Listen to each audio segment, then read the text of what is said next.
Buenos días a todos. Lo primero de todo, espero que estéis pasando esta pandemia lo mejor posible, dentro de las circunstancias.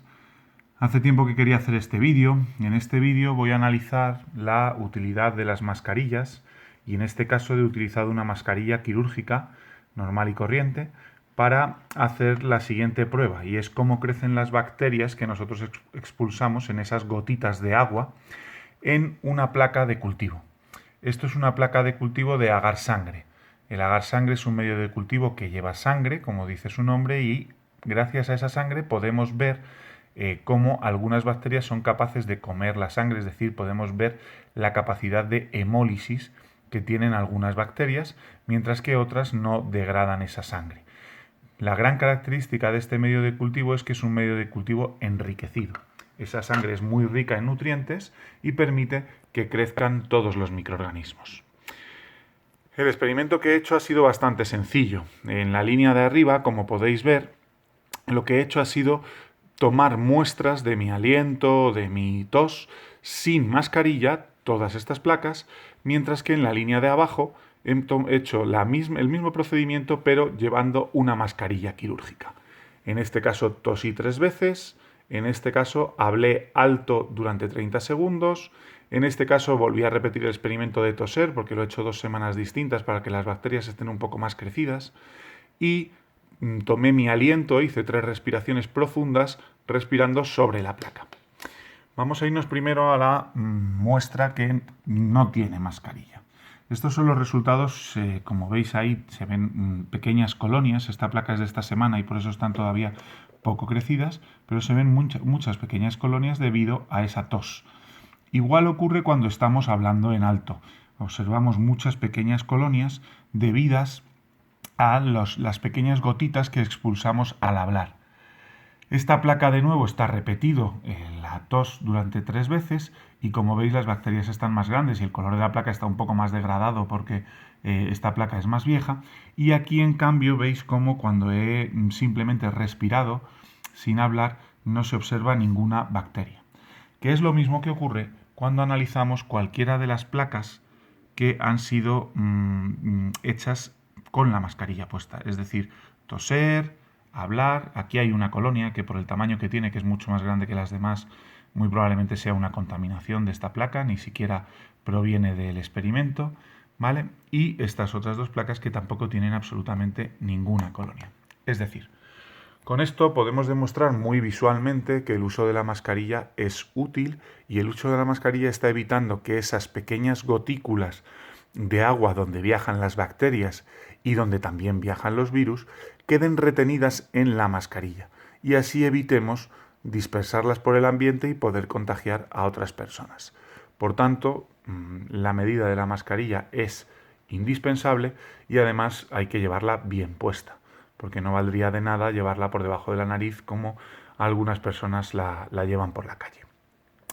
Y bueno, como se acercan las Navidades, he hecho esta pequeña tabla donde podamos analizar qué podríamos hacer estas Navidades para estar con nuestras familias. Vaya por delante que la seguridad 100% no existe. La única seguridad 100% consiste en no visitar a nuestros seres queridos. Si porque vivimos lejos, porque llevamos mucho tiempo sin verles o por cualquier otro motivo tenemos finalmente que visitarles, tenemos que intentar reducir al máximo el riesgo que supondría ir a visitarles sin tomar absolutamente ninguna medida. Para esto, ¿cuál sería la prueba más adecuada? Sin ningún lugar a dudas, la PCR. La PCR sería la prueba que daría lugar a más de un 98% de sensibilidad. Ojo, la PCR es efectiva desde que han pasado 1 o 2 días del contagio, con lo cual el protocolo perfecto sería guardar un autoconfinamiento previo de 1 o 2 días antes de realizar la prueba de PCR. Si esa prueba de PCR saliera negativa, tenemos una sensibilidad muy elevada, siempre recordando que el riesgo cero no existe. El único riesgo cero es no visitarles.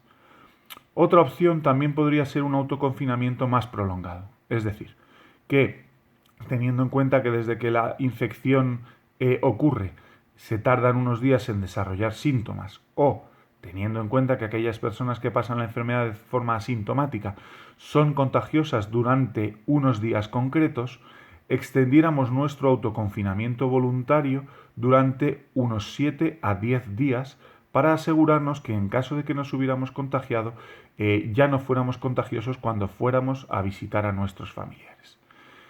Y lamentablemente, aunque son unas pruebas más baratas y tienen mucha publicidad, las pruebas de antígenos son unas pruebas que no están indicadas para personas asintomáticas. Estas pruebas son solo útiles para personas sintomáticas y aunque una persona sintomática diera negativa, aún así habría que hacerle una PCR confirmatoria para descartar la infección por COVID.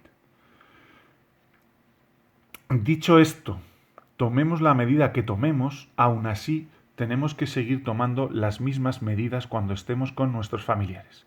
Mascarillas siempre puestas. Si vamos a comer o a cenar con ellos en alguna habitación, ventilación absoluta, ventanas totalmente abiertas para que haya corriente, ¿vale? Y vamos a comer siempre a distancia, es decir, en el momento en el que nos quitemos la mascarilla para comer, nos vamos a sentar en una mesa en la que nuestro núcleo familiar, con nuestros hijos y nuestra mujer, vamos a estar sentados en un extremo de la mesa, vamos a dejar unos huecos en medio de la mesa y al otro extremo van a estar nuestros familiares. Siempre con ventilación, por favor, esto es fundamental. Se ha demostrado que es una de las medidas más efectivas. Una vez que acabamos la comida, de nuevo nos ponemos la mascarilla y dejamos la habitación donde hemos comido todos que se ventile durante al menos 30 minutos, preferiblemente una hora. Es mucho mejor vernos todos con la mascarilla puesta, aunque no nos veamos las caras, y tener que ponernos un jersey y pasar algo de frío en estas Navidades, pero tener la mayor seguridad posible. Recordando, por supuesto, que la seguridad cero, o sea, la seguridad 100% sería no visitar a nuestros seres queridos. Y nada más, creo que con este experimento sencillo queda bastante demostrado que las mascarillas funcionan y bueno, he querido poner esos consejos que desde mi punto de vista son los que yo, al menos con mi familia, voy a intentar cumplir al máximo. Muchas gracias. Feliz Navidad a todos.